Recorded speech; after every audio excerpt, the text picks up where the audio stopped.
the thing I'd like to discuss with you is the role of HR in an organization. I think people know where and how to find the HR knowledge more and more.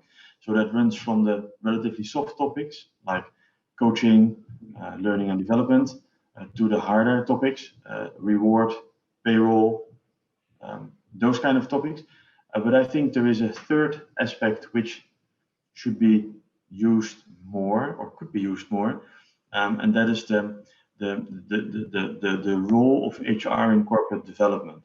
I think when an organization plans to divest or acquire some other organization, my statement is that the earlier in the process you involve HR, the more benefit it brings to all. And I think that my statement is that it brings benefits basically on three different points. I think the earlier you involve HR, you're able to write a better and a more precise business case, because assumptions which are being made can be made more precise. I think the earlier you involve HR in the process, the better you are able to make a better playbook or runbook for the transaction itself. So you assure a smoother process. And I think if the transaction involves letting people go at the end, by means of a divestment or a closure, by having HR involved earlier, you can make sure that the people leave as ambassadors. And I think the ambassador has a sort of a dual approach. That's good for the company. So when people who leave think positively about you as a company, but at the same time, they feel that the company has treated them well during the process.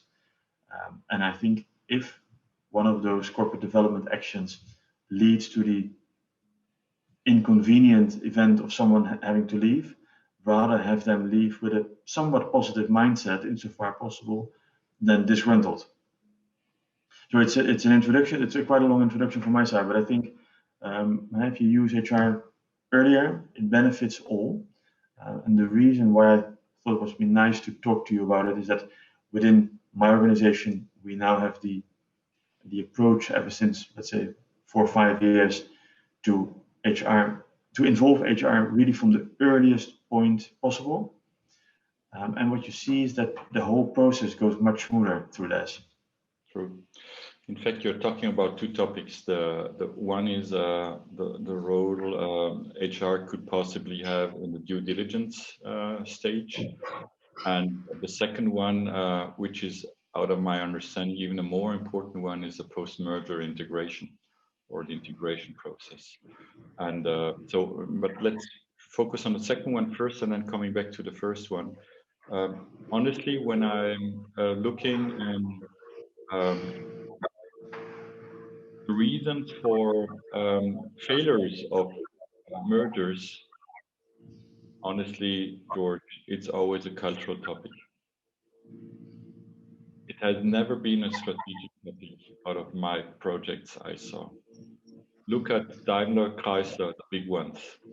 Look at Adidas, Salomon, okay, a few years ago, but big mergers. And when you're digging inside and looking what have been the reason that it didn't fit, it was a cultural topic. It was people not understanding how the others are working. People having a cultural clash of what is right, what is the right approach of doing things. Frustrations of are we being both?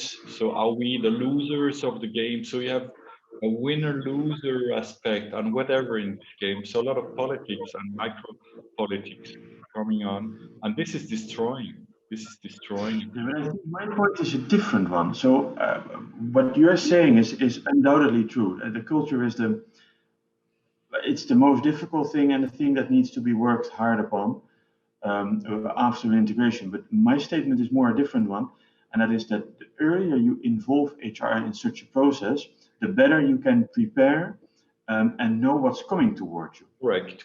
That's the due diligence aspect. That's the first one. That's No, sorry for interrupting. I'm not necessarily talking about due diligence, because yes, indeed, then you need to have a proper look into the data room and to have an understanding of what you're acquiring, but I'm talking more about a broadening. So it's indeed having a proper due diligence, but also from an early beginning onwards, make an estimation of, are there issues with works councils? Are there international issues we should take into account? So not just raw facts, but also more the environment you're playing in. Yeah, but that's so. In my understanding, that's part of the human resources due diligence. Or do you mean after the deal, after the closing?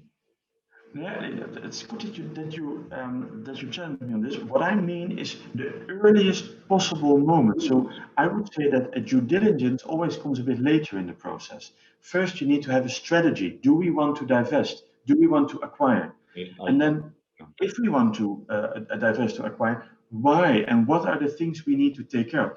And then, at a certain moment, a corporate finance bank or something is being hired to manage the process, and then indeed a due diligence begin either from the acquirer side or divestment side.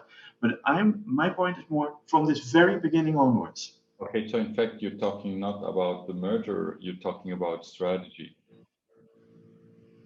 I'm talking about the whole process.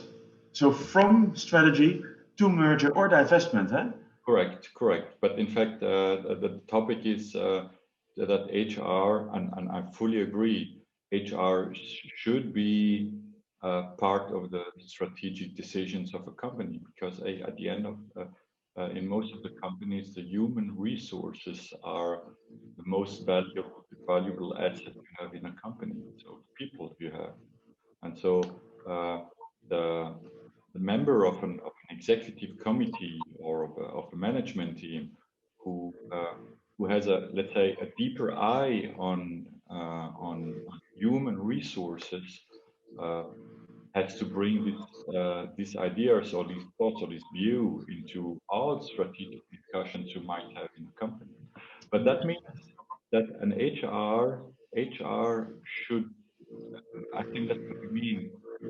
I see HR many companies being more reactive than active, waiting until it is built and then looking what does it mean for the people. Yeah, instead of saying no, it's the opposite. We have to be active on I don't know, skills we have to build up, whatever we need to acquire, whatever, and to integrate into the strategy. Right. Yeah, and I think that what you are singling out now is the human component, as when referring to skills or abilities of staff. What my statement also is that when you involve HR in making the business case, which follows from your strategy, you can focus on, of course, skills, but you can also make better financial estimations of the cost. So it's, as I said in the beginning, you have the soft and the hard role of HR, and I suppose in these strategic trajectories, you can combine those two. And by having a business case, which is not only based on the portfolio of clients or the number of, I don't know, cookies you produce per day, but also taking from the earliest aspect on rightfully estimated HR cost into account, the business case can be much better. Correct. But that means that, I say it again, most of the HR people I know, majority are reactive. Yeah, so it's building capabilities. You have to assure that your HR department has the ability to cover it all. So what we did with my company, we set up a team in the Netherlands which is it's an agile team, so to say. But once an acquisition or divestment, as we are a bank, that happens a lot as well, we go to this team, and there is always a project lead in there, there is always a reward specialist in there, and there is a legal aspect colleague in there.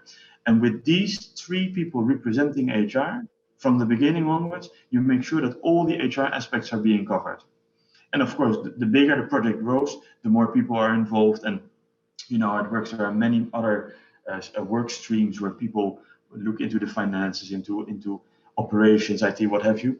But for HR, we are building capabilities at head office. So whatever takes place, we can make these people available straight away to support in strategic part of deal making and deal making itself. That's a very good idea. So in fact, you are integrating in your strategy department, or let's say in the people caring more about strategy and supporting strategy development, HR skills. Yeah. Very. And what you see is that it is part of the HR department. So the people have the connection with the HR colleagues, have the HR experience, but the moment a project comes up or is being thought of, HR comes in and supports. Yeah. And I suppose the more experience you have in these type of, let's call it deal making, and the more relevant you can offer. Yeah, because the more you know where the pitfalls are, the more you know where you have to pay extra attention to. And also the less your blood pressure goes up, because you know with these type of deal making, it's always a lot about blood pressure going sky high. And I think the more you're experienced, you know this is really a hot topic, and this is not such a hot topic. Makes absolutely sense. So it's a new way of maybe thinking about how M&A or strategy departments have built up their team to be successful. Yeah, and it's not only when we're now talking a lot about the mergers and acquisitions, but as a bank we did a lot of divestments as well and closures of departments, and I think there as well, the more experience and knowledge the team has, the smoother you can let the people go. You know how to take care of people, and of course, unfortunately, mistakes are always being made. But if you as a company are able to let the majority of the people go, or to sell the majority of the people to another people in a positive way, so that they think back of the company with a positive mindset, I believe that's good for both the company and both the employees. Absolutely. That's a very clever approach, George. Guess who thought that up? I shouldn't have said it, but jokingly, when we did the Credit Suisse integration where you participated, I thought we should have this more, let's say, intrinsic in our HR operations, because we do it so regularly, both acquisitions and divestments. I think you need the capabilities, and you need people there who think in a different way than traditional HR, by which I'm not judging about it, but it's just a different mindset, just like the working from home or working in the office thing we were discussing a minute ago.